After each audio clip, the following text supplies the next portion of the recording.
कोई भी रिश्ता प्रेम तथा विश्वास पर आधारित होता है और हमारे जीवन में रिश्ते नाजुक और बेहद महत्वपूर्ण होते हैं। किसी भी इंसान के लिए जीवन में अकेले रहना नामुमकिन है, इसलिए हमें कुछ रिश्ते हमारे जन्म से पहले ही मिल गए और कुछ बाद में। लेकिन इन रिश्तों को निभाना ये हमारे हाथ में है। हमें अपने रिश्तों को मजबूत बनाने के लिए प्रयास करना चाहिए। हर रिश्ते में विश्वास का होना बहुत जरूरी है, तभी वो रिश्ता लंबे समय तक टिक पाएगा। रिश्ते को बेहतरीन बनाए रखने के लिए उसकी नींव मजबूत होनी चाहिए। ऐसे में किसी एक का विश्वास भी डगमगा जाए तो पूरी नींव हिल सकती है। तो कई बार आपसी मतभेद की वजह से रिश्ते के टूटने तक की नौबत आ जाती है। इसलिए इनकी अहमियत को समझना चाहिए। रिश्तों के बिना मनुष्य का जीवन अधूरा है। अपने रिश्तों और पैसों की कदर एक समान करें। दोनों का कमाना मुश्किल है, लेकिन गंवाना बहुत आसान। रिश्तों को शब्दों का मोहताज ना बनाइए। अगर अपना कोई खामोश है तो खुद ही आवाज लगाइए। रिश्ता निभाना हर एक के बस की बात नहीं है। खुद को दुख देना पड़ता है किसी दूसरे की खुशी के लिए। रिश्तों की खूबसूरती एक दूसरे को समझने में है। खुद जैसा इंसान तलाश करोगे तो अकेले रह जाओगे। बहुत विनम्रता चाहिए रिश्तों को निभाने के लिए। छल कपट से तो सिर्फ महाभारत रची जाती है। जहां सफाई देनी पड़ जाए हर बार, वो रिश्ते कभी गहरे नहीं होते। रिश्ते नाते वो होते हैं जिसमें शब्द कम लेकिन समझ ज्यादा हो, जिसमें तकरार कम और प्यार ज्यादा हो, जिसमें आशा कम और भरोसा ज्यादा हो। अगर दो व्यक्ति में कभी लड़ाई ना हो तो समझ लेना कि रिश्ता मन से नहीं दिमाग से निभाया जा रहा है। प्यार इंसान से करो, उसकी आदत से नहीं। रूठो उनकी बातों से, मगर उनसे नहीं। भूलो उनकी गलतियों पर, उन्हें नहीं, क्योंकि रिश्तों से बढ़कर कुछ भी नहीं। अच्छे लोगों का हमारे जीवन में आना भाग्य की बात है, लेकिन उन्हें संभाल कर रखना वो हमारे हुनर की बात है। 1 मिनट लगता है रिश्तों का मजाक उड़ाने में और सारी उम्र बीत जाती है उस रिश्ते को बनाने में। अपने रिश्ते को बारिश की तरह ना बनाइए जो आई और गई, बल्कि रिश्ते ऐसे बनाए जो हवा की तरह हमेशा आपके संग रहे। एक सच्चा दोस्त वही होता है जो पूरी दुनिया के चले जाने के बाद भी आपके साथ होता है। दुनिया का सबसे बेहतरीन रिश्ता वही होता है जहां एक हल्की सी मुस्कुराहट और एक छोटी सी माफी से जिंदगी दोबारा पहले जैसे हो जाती है।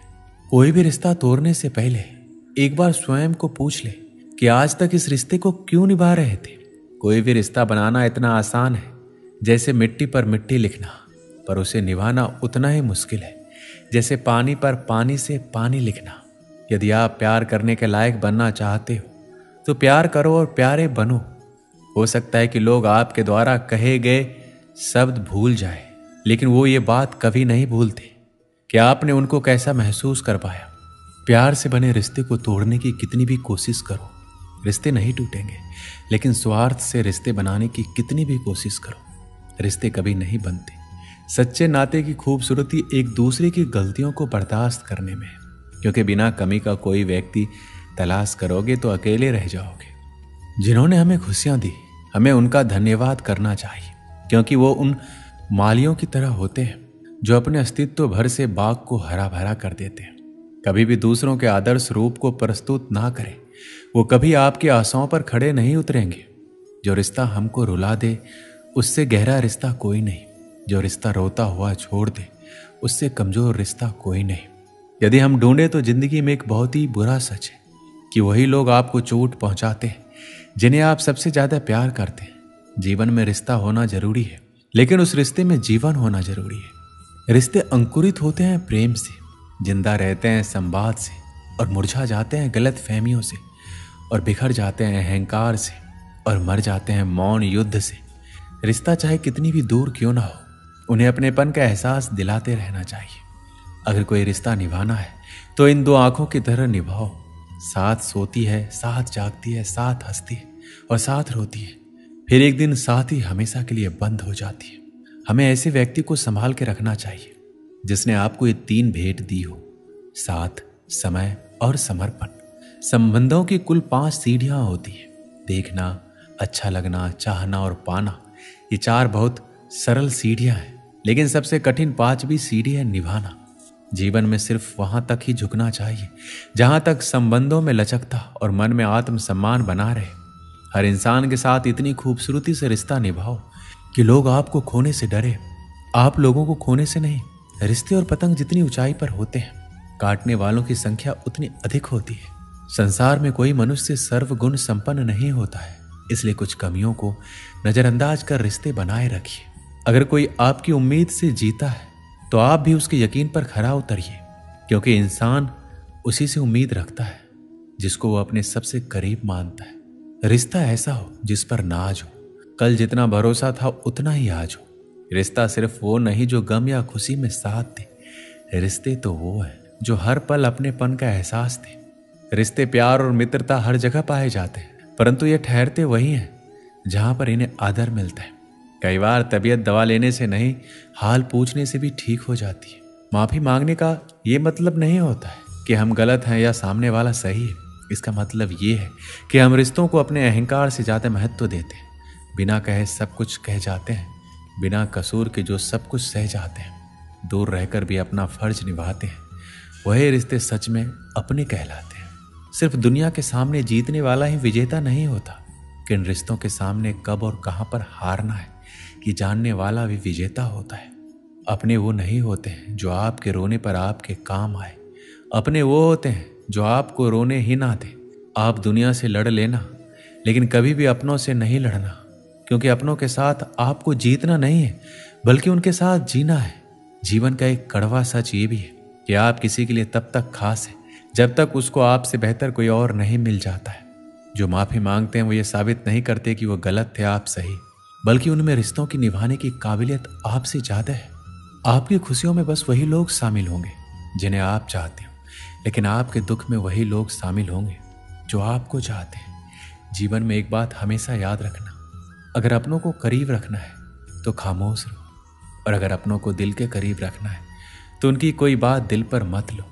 जब कोई भी समय मिले तो अपने दिल की बात अपनों से कह दो। बहुत दिनों तक खामोश रिश्ते ज्यादा दिनों तक जिंदा नहीं रहते हैं। जीवन में वही रिश्ता सफल होता है जो दुनिया की मजबूरियों से ज्यादा अपने दिल के जज्बातों की परवाह करता हो। जब इंसान सफलता की ऊंचाइयों पर होता है तो अपने आप को भूल जाता है, और जब बर्बादी की कगार पर होता है तो अपने उसे भुला देते हैं। एक समय की बात है, एक गांव में दो भाई रहा करते थे। दोनों ही बड़े स्नेह के साथ रहते थे। कोई चीज लाते तो एक दूसरे के परिवार के लिए भी अवश्य लाते। छोटा भाई भी सदा बड़े को आदर तथा सम्मान की दृष्टि से देखता था। एक दिन किसी बात पर दोनों में कहा सुनी हो गई और छोटे भाई ने बड़े भाई को अपशब्द कह दिए। वहीं से दोनों के रिश्ते में खटास आ गई। पूरा 1 साल बीत गया, लेकिन दोनों में से किसी ने भी एक दूसरे से बात करने की कोशिश नहीं की। जब छोटे भाई की बेटी की शादी का अवसर आया तो उसने सोचा कि बड़े तो बड़े ही होते हैं, मैं उन्हें मना लेता हूँ। उसने भाई से बीती बातों की क्षमा मांगी और घर का विवाह कार्य संभालने का निवेदन किया। लेकिन बड़ा भाई मन में बात लेकर बैठा था, इसलिए उसने विवाह में जाने से मना कर दिया। इससे छोटा भाई भी दुखी हुआ, लेकिन उसने ठान लिया कि किसी भी तरह भाई को मना कर रहूंगा। विवाह के लिए काफी कम दिन बचे थे। छोटे भाई के प्रयास लगातार जारी थे। एक दिन एक रिश्तेदार ने छोटे को बताया कि तुम्हारा बड़ा भाई रोज एक महाराज जी के सत्संग सुनने जाता है, उनकी सारी बातें वो मानता है। इसके बाद छोटा भाई उन संत के पास पहुंचा और पिछली सारी बात बताते हुए अपनी गलती के लिए क्षमा याचना की और पश्चाताप व्यक्त किया। उसने संत से निवेदन किया कि आप मेरी बेटी के विवाह में मेरे बड़े भाई को आने के लिए राजी कर दें। दूसरे दिन जब बड़ा भाई सत्संग में गया तो संत ने उससे पूछा, क्यों, तुम्हारे भाई के यहाँ कन्या का विवाह है क्या? तुम क्या काम संभाल रहे हो?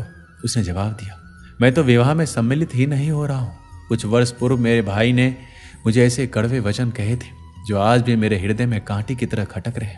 संत जी ने कहा, सत्संग के बाद मुझसे मिलकर जाना।